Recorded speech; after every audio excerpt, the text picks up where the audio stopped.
The following is a Miracle Channel original program.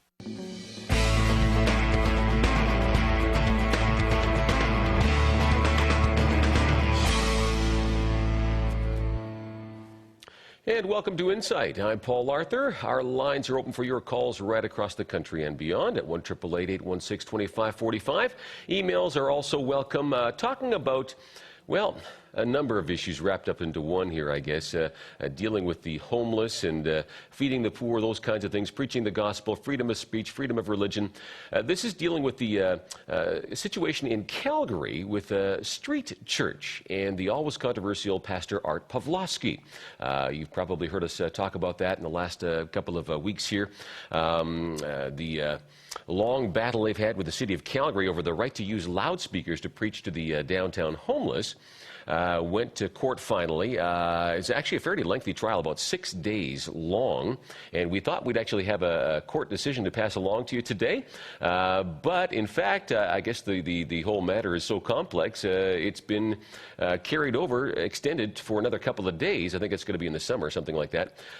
So we won't have a result for you for a while yet. All right, but it is before the courts right now. One of the issues the street church is charged with is feeding the poor without a permit. That's one of the issues. The other issue being, again, using loudspeakers. So a question for you here. Is street church being persecuted? Right? They believe that's the case. Or is the city of Calgary correct in saying that, hey, street church simply should have obeyed our bylaws and everything would be fine? So are Christians being discriminated against? Yes or no in this case? Did the church or the city cross the line? Or maybe did they both cross a line somewhere? Okay? I want to hear feedback from you here today. As a matter of fact, we're going to be playing some video clips for you in this program here that'll give you an idea of what they're doing, and then you can call us back and say, hey, you know what, we think the city crossed a line, or no, we think Art Pawlowski crossed a line here. Okay? First of all, before I introduce our guests, I want to show you a brief video snapshot of what a street church is all about. Church, it's time to go out and become fisher of men. It's enough of sitting in our pews and watching our neighbors to die. God says, go into all the world and preach the gospel of Jesus Christ. God did not call us to sit in our pews for all the world to die. He called us to go out in the mighty name of Jesus Christ, and signs and wonders and salvations will follow you. And I bless you with that commission, the commission of Jesus Christ of Nazareth. Go. It does give you an idea of what a street church is all about. They like to go and get things done. They don't back down from the tough stuff, that's for sure. All right, our guests are Pastor Art Pawlowski, as mentioned. If you want to check out their website, streetchurch.ca. And he also is the host of a program airing here on the Miracle Channel Saturdays at noon. That's called Evangelism in Action. All right, Saturdays at noon. And also with Pastor Art is Jim Blake. He's the chairman of the Concerned Christians Canada organization. Their website, concernedchristians.ca. All right, so why don't we first of all start with you, Art. It's been a while since you've been on the program. You've been busy, as always, in the meantime, though.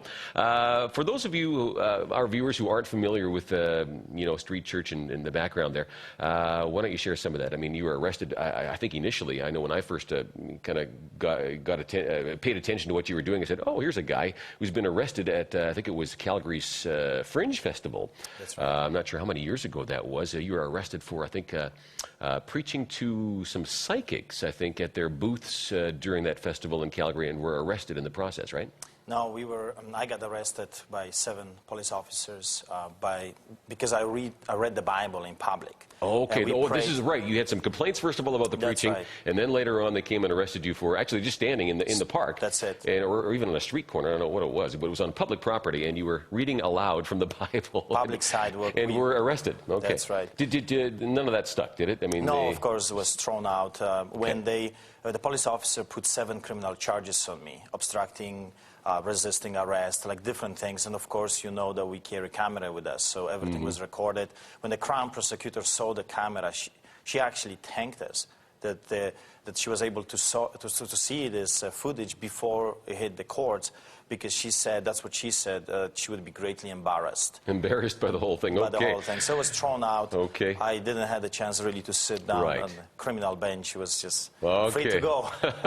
All right, but at the same time, I mean, you know, you shouldn't be subjected to that kind of hassle from the police. There's no two ways about that. Now, since then, again, some tickets handed out for preaching with loudspeakers, you know, apparently breaking the city bylaws, and I know you're saying no, that's not quite true, right?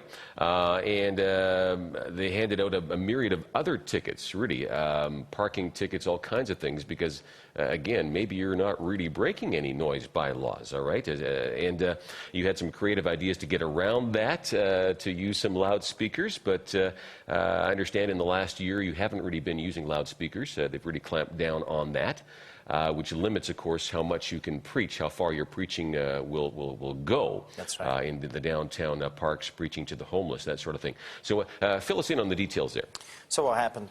We were using loudspeakers by the blessings of the city of Calgary. They give us permits. Everything was okay. They asked me to be there every day. I said no, it's too much. Kind of briefly summarizing what happened. Yeah. A few complaints started to come. Was 11 people that decided to complain. Within 4 years of the ministry operating, there were some powerful people, some business people that complained.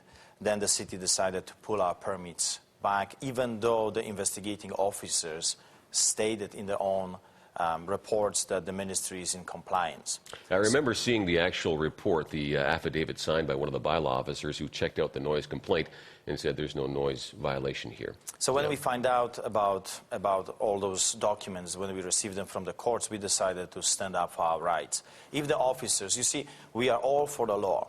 We are law-abiding citizens. Okay. But if the city is lying about something, if the bureaucrats want to just have their way for whatever reason, they're targeting us unfairly, we decided to stand up and fight. We said, well, we are challenging you because your own officers are saying that what you're saying is not the truth.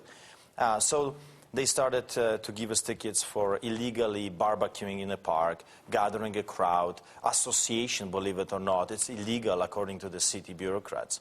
Bogdan received $100, one of the volunteers, $100 ticket for feeding people, and he was told by a high-ranking officer that he has no right of association with Street Church. He has no right to be in a public park. Okay. So we started to fight. More tickets were coming, but of course not for being too loud, like the whole media spin the story. It was for gathering a crowd, placing material in a park or on a sidewalk, about 80 of them so far. 80 tickets so far, okay. Summons Have you paid any of them yet? Well, parking tickets, I think we did when we renewed. Okay. I didn't even pay attention to the parking tickets. But when the officers started to show up at my doorsteps, that's what really ticked me off. You know, the tactics of communism, kind of. Coming and intimidating my wife, bringing summons and tickets in front of my kids. They believed that if they can pressure my family, I will just quit. That made me really, really mad, and I said, no way. We had the lawyers, of course. We started to fight this. We said, you know what? This is bigger than Art Pawlowski and Street Church. This is a rights that are in danger, rights of every citizen of this country. So basically, you're fighting for the right to use loudspeakers?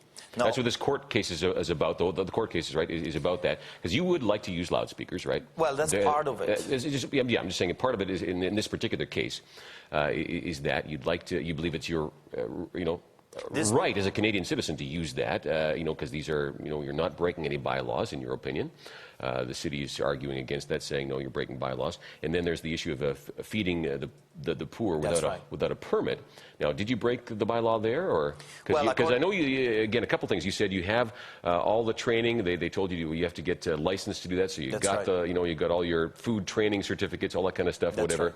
That was there. And they had given you permits before, and then they pulled your permits, right? Yes. Well, I guess they wanted to make an example out of us. You know, how dare you stand up against the whole government? Like, we are the power, you're nobody, kind of an attitude.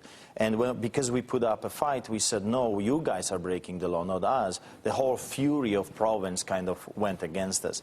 And the court that we just had, 6 days trial, it was about feeding people and using amplified sound. They say when we feed homeless, we are creating